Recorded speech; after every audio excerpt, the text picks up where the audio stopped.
Ini kan Iran mau membalas kematian si Jenderal Mossofi ini kan, dia mau balas kematiannya ini. Saya sih mengharap kalau Iran memang ini cepat atau lambat perang itu akan masuk ke wilayah negaranya, Pak, dan itu sangat pahit nanti bagi Iran, saya kira.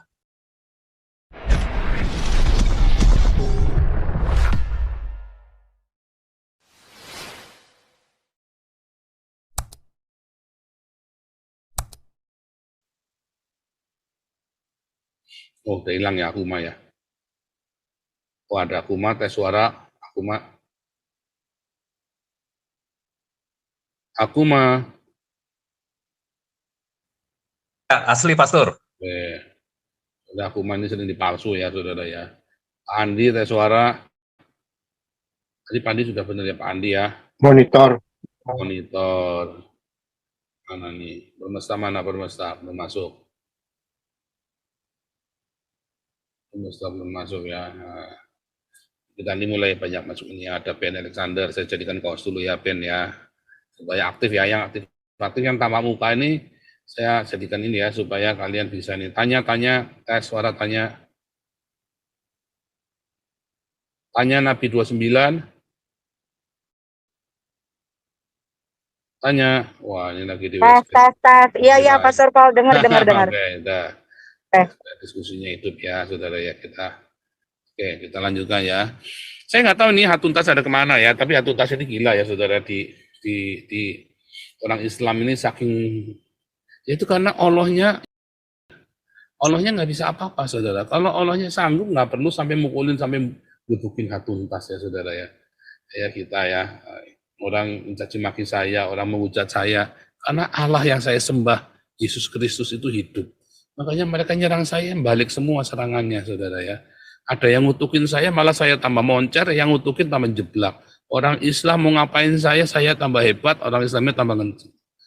Ya kan? Ya kan, saudara ya? Ada orang bilang saya saling mencaci maki katanya ya, nih. Saya nggak ngerti ya, ini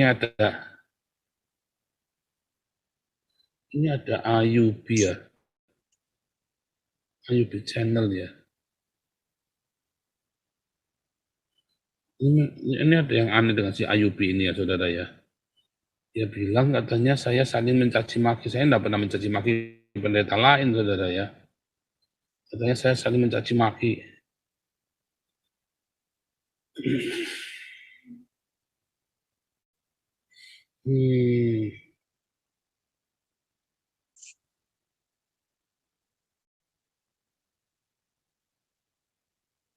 Ini Ayubi ini suka ngadu pendeta ini dengan pendeta itu, YouTuber Kristen ini dengan YouTuber Kristen itu, mana-mana yang kepancing, saudara ya. Ini contohnya. Akhirnya kedua pendeta ini saling menghujat, ya. Gambarnya saya dengan si dia. Saya nggak pernah menghujat bom, saudara ya. Ya, dia yang menghujat saya sering. Ini kalau Anda tonton video ini, seluruhnya ini 8 menit ya. Gambarnya saya sama bom, tapi 8 menit isinya cuma bom caci maki saya, saudara ya. Ya, ini cuma ada gambar saya tapi nggak ada suaranya, ya. Oh. Ya ini 8 menit cuma bom caci maki saya ya. Saya nggak ngerti itu ya. Orang-orang ini, terus yang saya sama Rudi Yohanes katanya saling mencaci. Ada, saudara ya. Isinya cuma Rudi Yohanes saja ngomong monolog ya. Nggak pernah, saudara ya. Kalau ada orang nanya uang, saya jawab. Ya, kalau orang tanya uang, saya jawab, harus klarifikasi, ya kan. Tapi kalau untuk yang lain, saya nggak urusan, saudara ya. Saya nggak urusan ya. Ya. Hujatan kalian tidak membuat saya tambah susah, tidak membuat saya tambah miskin. Bahkan saya dituduh ini, tuduh itu, ya kan, saudara ya. Coba, saudara, Anda cari monetasi yang begini nih, yang bikin orang iri kan, saudara ya.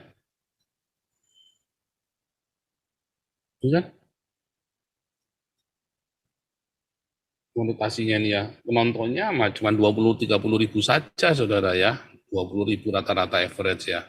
Subscriber cuma 163 ribu, ya kan. Tetapi karena ada kejujuran, saudara. Ini monetasi yang di YouTube, saudara ya. Donasi kita ya, kalau dikonsolidasi semua kira-kira 750 juta saldonya.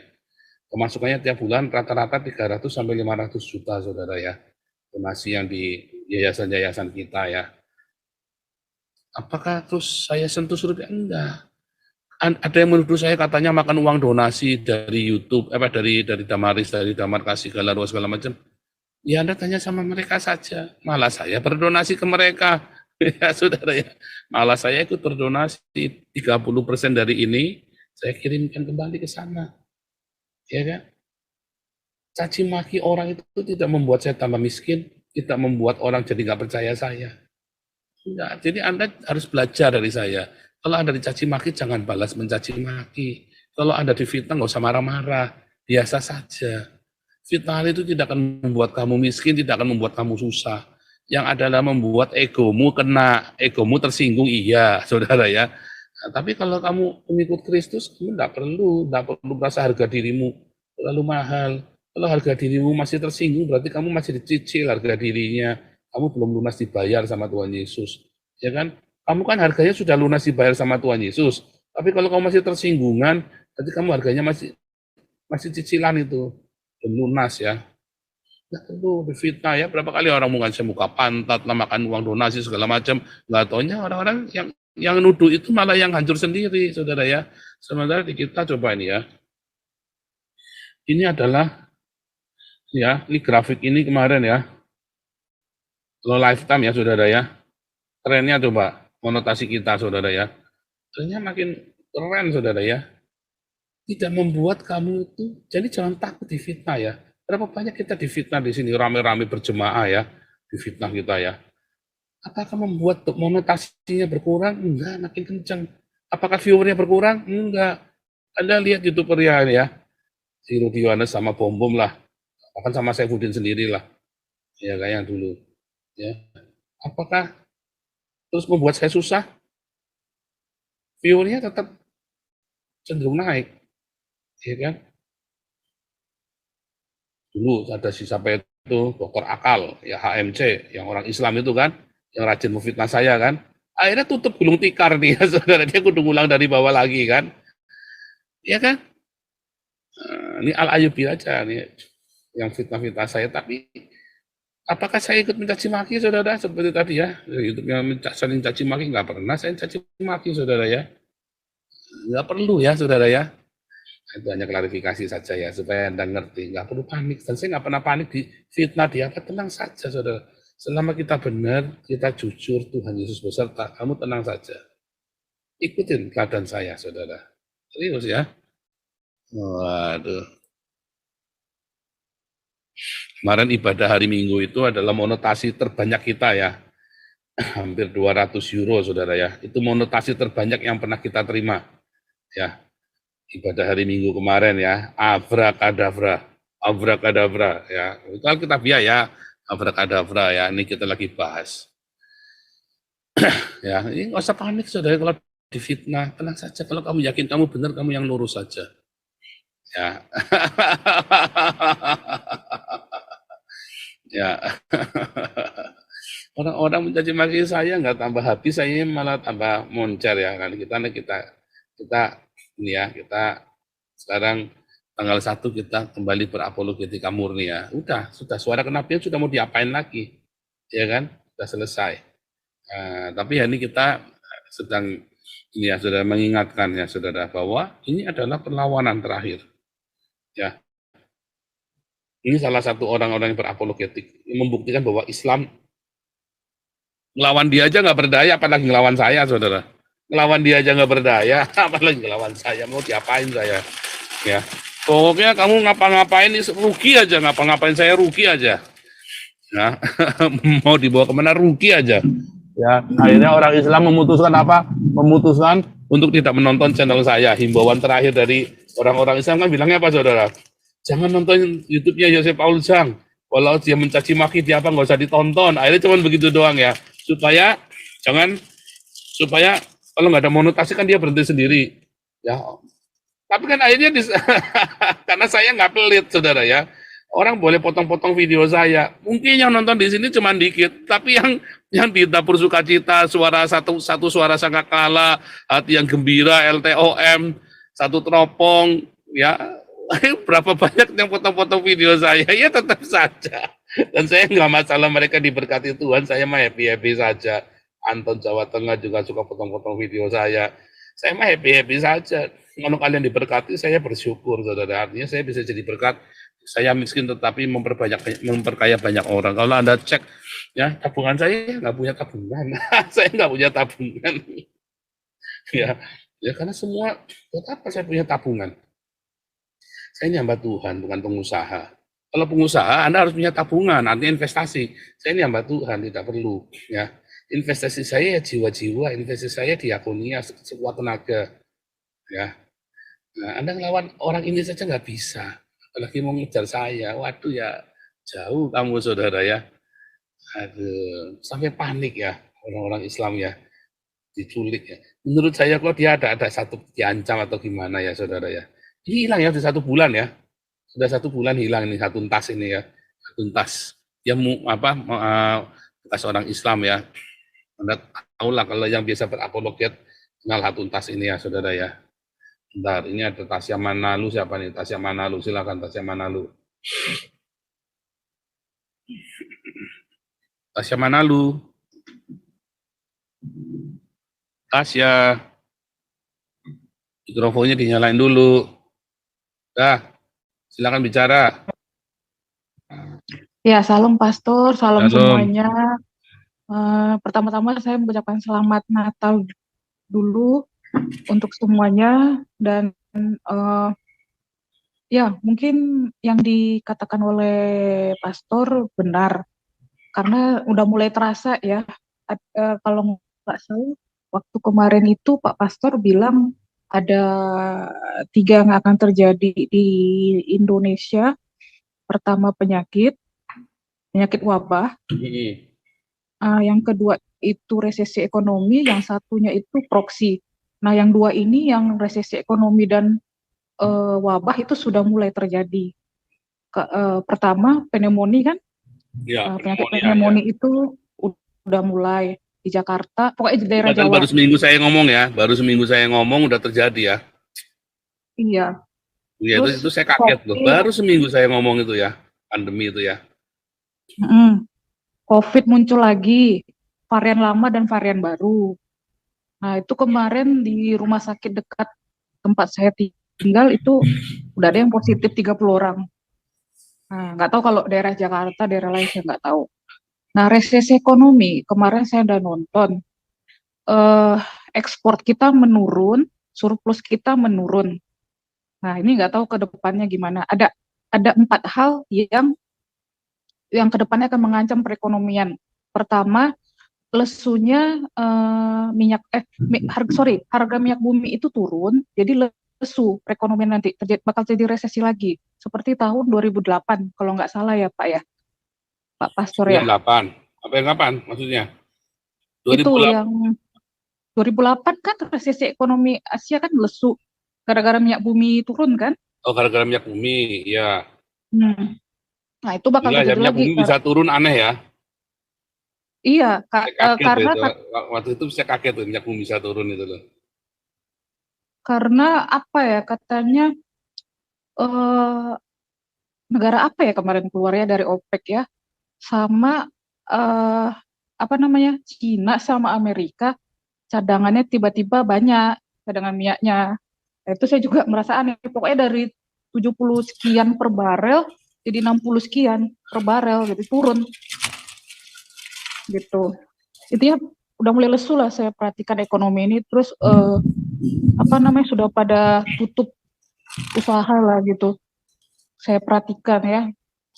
Tapi ya tetaplah kita berdiakonia, banyak berdoa, banyak berdiakonia. Ya, mungkin cuma itu aja yang bisa saya sampaikan. Tapi proksi ya kita tunggu aja siapa yang proksi gitu kan. Kalau proxy udah jadi, ini pemilu ini proxy nanti nih.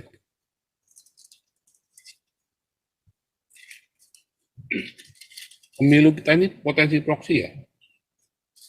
Jadi ya, bodoh sih orang Indonesia. Ini pemilu yang paling tidak bahagia ya. Ini ya. Kalau yang Saya kurang menguasai ini ya, sampai ke politik ekonomi internasional ya, saudara ya. Mungkin ada yang bisa, mungkin aku mah bisa cerita nih. Ya. Karena apa, saudara? Harga minyak turun itu aneh, saudara ya. Sama seperti harga kelapa sawit dulu ya. Ini kan harga kelapa hancur kan? Itu tidak pernah diduga ya, seluruh dunia, seluruh Indonesia. Dulu orang sampai berebut bunuh-bunuhan ya. Bisa harga CPO turun ya, ngeri ya. Banyak yang kolab itu. Ya kan? Tapi kalau harga CPO turun kan gara-gara terus kemudian diboikot sama Eropa gara-gara nikel itu kan. Gara-gara nikel ya kan goblok itu. Indonesia ini pokoknya bikin apa aja ya, salah terus ya. Jokowi ini shelternya meledak lagi nih yang di Morowali kan, shelternya bikin shelter salah. Ya kenapa saudara? Karena kutuk. Mengapa ada kutuk? Kita jangan cerita tahayul. Kita lagi cerita, kalau kamu orang yang suka mengutuk, kamu bukan orang yang disiplin, saudara. Orang yang suka mengutuk itu ya adalah orang yang pengen menang dengan cara gampang. Karena kamu jadi penderita. Mengapa kamu jadi penderita? Karena kamu pecundang. Ya, orang yang suka mengutuk itu ya adalah pecundang, saudara. Yang hobi mengutuk, yang sedikit-sedikit keluar kutuk, dikit-dikit keluar kutukan ya, saudara ya. Karena dia pecundang, saudara. Dia nggak bisa bersaing, lalu akhirnya cuma ngutukin saja, ya, kutuknya nggak ada dasarnya, nggak pernah terjadi yang dia kutukin, ya. Tetapi kalau Anda lihat ada orang yang berkualitas, sekali dia ngomong, entah itu baik, entah itu jelek, jadi saudara, ya. Nah, itu logikanya seperti itu, mentalitas itu loh, mentalitas. Karena kamu sering mengutuk, maka kamu akan menjadi saluran kutuk. Ya, aku mah silakan. Ya, shalom. Shalom. Paul, shalom semuanya. Ayu. Selamat Natal juga kawan-kawan di Zoom maupun di YouTube. Nah, kalau menurut saya sih begini. Kita melihat ya ekonomi dunia ini kan sekarang kan mengalami perlambatan, Pak Paul. Tumbuhannya pada umumnya lambat. Kenapa? Ya, dampak 3 tahun sesudah COVID kemarin kan. Itu kan semua kan perusahaan-perusahaan di banyak negara ya, bukan hanya di Indonesia, itu melakukan melakukan pengurangan produksi karena ya marketnya juga daya belinya juga rendah gitu. Terus kemudian khusus untuk Indonesia, kita tahu ekonomi Indonesia itu ya paling bagus di zaman Soeharto, Pak Paul. Di situ investor banyak masuk, pertumbuhan ekonomi juga stabil. Nah, di zaman reformasi ini sebenarnya kalau kita lihat pertumbuhan kita itu semakin lama semakin turun. Investasi asing makin lama makin pergi dari Indonesia. Terus orang-orang kayak yang di Indonesia terutama keturunan ya, itu lebih suka invest di luar, main invest di sini. Situasi politik juga di sini kurang bagus. Dibawa-bawa, digiring-giring ke arah politik agama semua, ke arah khilafah, itu membuat investor asing itu nggak mau masuk. Kita lihat IKN sekarang ini, Pak Paul, hampir tidak ada investor asing yang masuk untuk invest di sektor-sektor yang penting. Mereka ambil mungkin sektor yang simpel-simpel aja gitu, kayak misalnya pengadaan air bersih, itu pembangunannya ada, Pak Paul. Akhirnya yang diharapkan siapa? Ya konglomerat-konglomerat Tionghoa lokal juga, ya mungkin dikasih konsesi untuk memegang itu sampai puluhan atau ratusan tahun, mau tidak mau ya Jokowi harus membuat seperti itu, Pak. Gitu. Jadi ya saya malah kadang-kadang jadi mikir apa yang kata Pak Paul, jangan-jangan itulah kutuk itu, Pak Paul. Ya, itulah kutuk. Itulah kutuk itu. Jadi tidak ada yang dikerjakan pemerintah ini yang berhasil total, nggak ada, Pak Paul.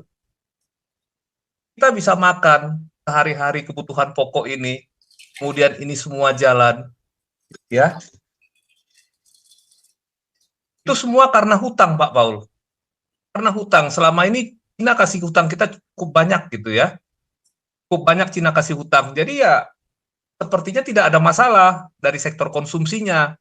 Tapi itu bukan biaya yang kita dapat dari penghasilan pemerintah atau pendapatan pemerintah, tapi dari infrastruktur yang kita bangun juga dari hutang, bukan prestasi, Pak Paul, membangunnya gitu ya. Ya kita nggak tahu ke depannya ini bagaimana. Di sisi yang lain, para inovator, para katakanlah misalkan wirausaha, entrepreneurship, nggak lahir Pak Paul selama era reformasi ini. Semua orang itu berlomba-lomba masuk ke politik, jadi anggota DPR. Supaya bisa apa Pak Paul? Supaya bisa korupsi, supaya bisa nyolong anggaran Pak, gitu. Atau supaya bisa jadi calo proyek nanti di legislatif. Jadi kalau mau dibilang, ya wajar kalau kita nggak pernah bisa lepas dari jebakan resesi ini, gitu. Nah, itu yang terjadi sekarang untuk dalam negeri ya. Jadi ya jangan terlalu terbuai mimpi dengan cita-cita tahun 2045 kita mau jadi superpower. Nggak benar itu Pak Paul. Nggak ada, itu hanya angan-angan. Cumi Pak, cuman mimpi gitu. Nggak bisa kalau menurut saya sih gitu. Ya itulah karena yang tadi Pak Paul bilang, karena kutuk terhadap Israel mungkin salah satunya. Terus yang kedua mengenai Timur Tengah atau mengenai Israel. Kalau kita lihat Pak, ini siapa ini? Mosafi ini ya, jenderalnya ini. Jadi Mosafi ini teman dekat dan tangan kanannya Sulaimani yang 2 tahun yang lalu tewas dihajar drone-nya Amerika gitu. Nah, kedua orang inilah tokoh penting dari pasukan Garda Revolusi Iran untuk mempengaruhi geopolitik di Timur Tengah. Mereka berdua ini yang mengontrol pasukan-pasukan kayak Hamas, Hezbollah, Houthi, maupun beberapa kelompok-kelompok teror yang ada di Irak maupun di Suriah. Gitu. Nah, jadi rencananya Iran dengan kelihatan ini kan Hamas akan kalah, ya.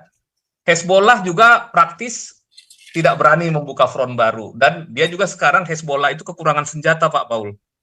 Kenapa? Suplai senjata yang dikirim oleh Iran ke Libanon, ke Hezbollah, itu lewat laut dicegat sama kapal-kapal Amerika. Kemudian yang lewat darat itu habis dibom oleh pesawat-pesawat tempur Israel. Jadi yang ada persenjataannya Hezbollah sekarang di utara itu hanya rudal-rudal jarak dekat dan beberapa sisa-sisa yang perang 2006 yang lalu gitu. Ada sedikit kesalahan Hezbollah sesudah perang 2006.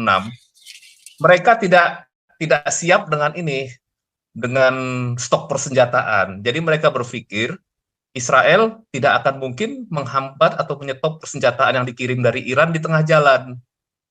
Jadi Israel sudah banyak belajar dari perang tahun 2006, walaupun posisi perang itu seri akhirnya, tidak ada yang menang, tapi Israel tahu, ketika stok persenjataannya rudalnya Hezbollah dicegat di tengah jalan, itu Hezbollah nggak berdaya. Gitu. Nah, jadi Hezbollah juga paling hanya cuman bisa mengganggu lewat ini ya, lewat mortir maupun rudal anti-tank, tapi dia nggak berani menyerang secara besar-besaran gitu. Kemudian resikonya, ya kalau Hezbollah melakukan itu, nanti Beirut akan sama dengan Gaza sekarang, di kumpulan puing-puing gitu. Jadi, walaupun Hezbollah melakukan itu, ya Hezbollah akan kehilangan pengaruh di tengah-tengah masyarakat Libanon sendiri, dia akan tumbang gitu, seperti Hamas sekarang ini kan sudah nggak disukai lagi oleh penduduk Gaza gitu. Nah itu kondisi yang terakhir sekarang ini. Jadi yang nanti kita lihat, Iran itu berusaha melakukan cara gangguan ekonomi terhadap hambatan jalur perdagangan di Laut Merah itu. Jadi seperti dulu ketika tahun 1973 negara-negara Arab kala perang Yom Kippur mereka melakukan pembatasan suplai minyak bumi gitu ya. Kalau sekarang mereka melakukan pembatasan perdagangan gitu. Soalannya sekarang kalau nanti terbentuk pasukan koalisi internasional ini mengawal kapal-kapal dagang itu, karena terlalu boros Pak Paul kalau harus lewat Afrika Selatan sana kapal-kapal muter kan, itu cepat atau lambat ini kan Iran mau membalas kematian si Jenderal Mosafi ini kan, dia mau balas kematiannya ini. Saya sih mengharap kalau Iran memang ini cepat atau lambat perang itu akan masuk ke wilayah negaranya Pak, dan itu sangat pahit nanti bagi Iran saya kira. Iran akan hancur total kalau dia berani bermain seperti itu gitu. Jadi, tapi kita tunggu saja nanti bagaimana perkembangannya di Iran ini gitu. Apakah Rusia berani backup Iran habis-habisan? Saya kira tidak. Ekonomi Rusia juga sekarang dalam keadaan terjepit akibat perang dengan Ukraina yang panjang ini. Rusia juga dalam kondisi ekonomi yang sulit sekarang. Itu kira-kira perkembangannya Pak Paul. Nah, mengenai Israel ya terus terang saya melihat dari sejak lama ya Pak ya, dari saya tahun 80-an saya mulai belajar geopolitik ini. Saya melihat Israel inilah benteng terakhir pertahanan peradaban manusia. Ya, betul. Ya. Kalau Israel hancur, atau kalah atau musnah, maka semua agama, semua kebangsaan, semua budaya akan hancur libas oleh ideologi Hillel Ben Sahar Dewa Ya, Bulan Sabit dari abad ke-7 ini. ya, Wah, Babel ini Pak, gitu. Itu aja Pak. Kuncinya cuma di situ aja.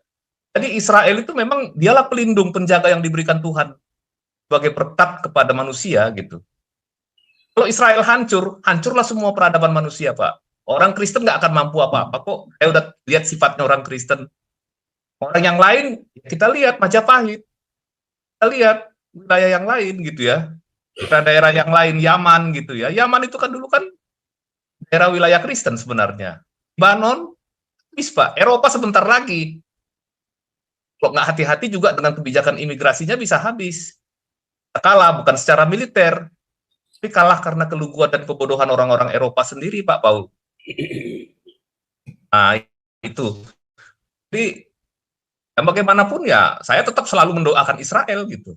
Supaya tetap ini survive dan bisa bertahan sebagai pelindung peradaban manusia. Kalau saya melihatnya begitu, Pak, bukan masalah menjajah atau apa. Enggak, itu hanya proksi yang dibuat oleh para pendukung Hamas ini untuk menghancurkan Israel dengan alasan kemerdekaan. Bukan itu sebenarnya, Pak. Kita lihat sekarang ini, Natal tahun ini di Bethlehem tidak ada, nggak boleh merayakan Natal di sana sekarang.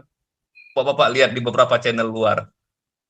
Nggak diperbolehkan merayakan Natal. Artinya apa? Ketika nanti tempat-tempat suci orang Kristen dikuasai dan orang Yahudi dikuasai, habis semua budaya Pak Paul gitu. Sama seperti Babilonia di masa lalu. Untung aja orang Jerman bisa menggali budaya Babel itu dan menyusunnya kembali di museum yang di Berlin itu, Pak. Kemudian perkembangan terakhir saya lihat, Netanyahu membuka kesempatan buat orang Gaza itu untuk berimigrasi ke luar negeri, Pak Paul. Gitu. iya, baik bener ya, gila ya. Buka kesempatan dalam arti begini, secara politis, biarkan saja kalau si Yahya Sinwar dan teroris Hamas ini mau melarikan diri, dia biarkan, tapi daerah itu bisa dia kuasai dengan lebih cepat gitu. Itu yang pertama. Cuman persoalannya Pak Paul, apakah ada negara yang berani menerima mereka? Gitu. Itu saya kira Indonesia juga agak berani. sulit. Gitu. Katanya Indonesia mau terima. Nah kita lihat apakah Indonesia berani terima gitu Pak Paul. Berani nggak? Jangan cuma omong doang Pak. Gitu. Berani nggak terima mereka masuk ke sini? Terima si yang dekat ini aja Rohingya nggak berani kan? Gitu. Ya terimalah di daerah-daerah di Aceh gitu ya, di Jawa Barat. Jangan ditaruh di Toba dan di Samosir gitu ya, atau di Bali, rusak nanti semua gitu Pak Paul. Kalau sampai terjadi gimana tuh? Waduh, nggak ngerti lah Pak kalau sampai terjadi, serem ya. Dalarua kudu demo lagi. Dalarua punya kerjaan lagi jadinya. Iya, takutnya nanti mereka diputihkan, dikasih KTP, tapi ditaruh di Iya, daerah-daerah, misalnya di Papua, di ini. Nah, jangan-jangan kita ngomong, terus mereka merasa dapat bocoran lagi nih.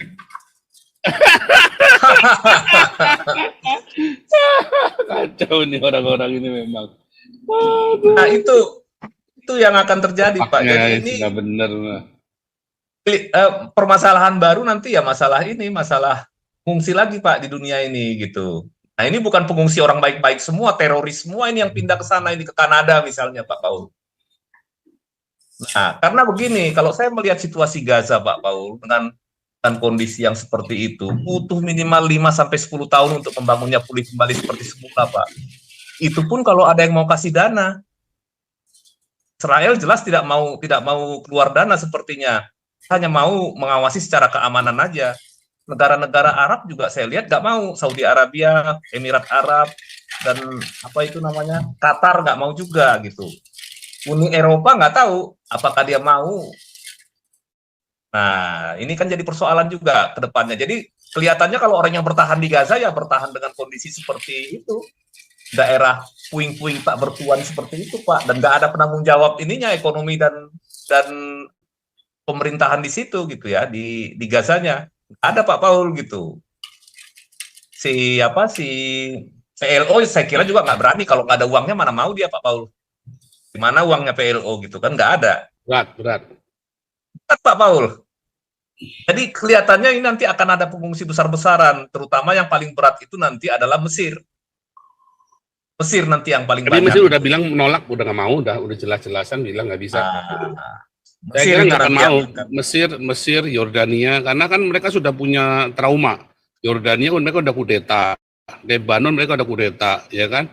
Di Suriah ini Ya. orang-orang Palestina udah dibunuhin 4.000 orang. Nggak Betul, bisa betul, lah, Pak. nggak bisa Pak, nggak akan bisa.